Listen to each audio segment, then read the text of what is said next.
The Dorgort's Blade Rapier Greatsword tank build is a PvE tank build focused on combining the unique perk of the new Rapier artifact, Dorgort's Blade, with the heavy attacks from the Greatsword.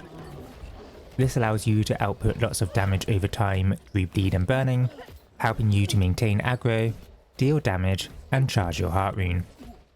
This also provides an accessible Greatsword tanking build for those who don't want to grind the PvP track for Serenity. To start things off, we have the artifact Rapier, Dorgort's Blade. This comes with the unique perk Lava Tip, causing heavy melee attacks on both weapons to inflict 10% burning for 6 seconds, stacking up to 3 times. This is what the build is based on, allowing us to quickly inflict 3 stacks of burning through Greatsword heavy attacks. It comes with the perks Trenchant Strikes and Refreshing Move. For the final perk, we've added Sundering Riposte. Given that we will mainly be using the Greatsword to attack with the Rapier being used for its unique perk and utility, we chose to add Sundering Riposte for some extra rend. Onto the Greatsword. We are using Warcry of the Sentry. This comes with Energizing Counter and Sturdy. For the final perk, we've added Trenchant Strikes. Warcry of the Sentry is a named Greatsword that I only recently discovered. One of the main issues I found with Greatsword tanking, especially in M3s, was running out of stamina. I was therefore looking for a Greatsword with both Sturdy and Energizing Counter to help mitigate this problem.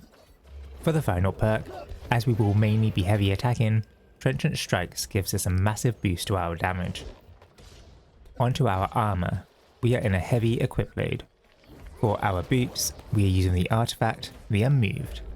The Unmoved is my go-to tanking artifact. It allows you to hold your position even when pushed, allowing you to hold enemies where you want. The Unmoved comes with Grip Ward and Physical Aversion. For the final perk, we've added Slash Conditioning. For the rest of our armour, we are using 4 pieces of the Hoplite Heavy set. These all come with health and Enchanted Ward. For the final perk, we've added Slash Conditioning. Alternatively, Refreshing is also a good option for the third perk. Given that the Unmoved comes from the PvP track, as an alternative to this, we can use Void Darkplate as our artifact armour, replacing the boots with Hoplite boots. For our amulet, we are using health and an element protection perk that matches the element of the mutation we are doing. For the ring, we are using the artifact Blood Drinker. Blood Drinker provides us with massive lifesteal, providing great sustain. It comes with the perks Hearty and Leeching. For the final perk, we've added Keen Awareness. Keen Awareness is universally good, allowing us to use Blood Drinker in multiple builds. For the earring, we are using Despised, Healing Heart, and Regenerating. For the attributes, we are using 250 plus Strength, 100 Dex, and 250 plus Con. As we are using a lot of Magnify gear, in order to get this split, we need to set our Magnify to highest, put 100 into Dex, then split the attributes equally between Strength and Con. 250 Strength provides us with multiple damage buffs, and provides stamina regen whilst attacking. 100 Dex provides a 5% damage buff, while stamina is not full. 250 Con provides us with high health, and provides a damage reduction when hit at full health. Onto the skills. For the Greatsword, we are using Relentless Rush, Roaring Rupture, and Calamity Counter. Relentless Rush provides damage, empower, and puts us into the Onslaught stance. Roaring Rupture provides taunt, damage, cleanse, weaken, uninterruptible, pulls enemies, and puts us into Defiance stance. Calamity Counter is one of the best taunts in the game, providing an 8 meter AoE taunt.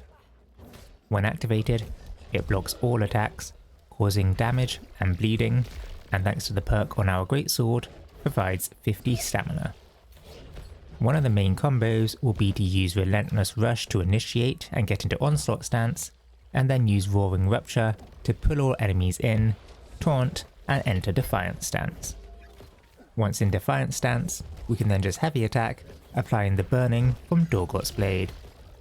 We can then use Calamity Counter when low on stamina, or when Defiant stance is about to end. Onto the Rapier. We are using Flesh, Evade, and Riposte. As we will be using the Greatsword for the majority of the time, our Rapier skills are used mainly for utility. Flesh provides us with mobility and can be useful for moving through enemies. Evade provides us with slight movement and invulnerability. Riposte provides us with taunt, invulnerability, stuns, and thanks to the perk on our Rapier, rends. These abilities are particularly useful when needing to kite enemies, with Riposte being great to tank some big attacks with, as long as you're careful with the timing. Overall, this build provides a nice alternative to Serenity Greatsword tanking, and allows you to output lots of damage over time through bleed and burning. That's it for the video. If you have any questions, drop us a comment below.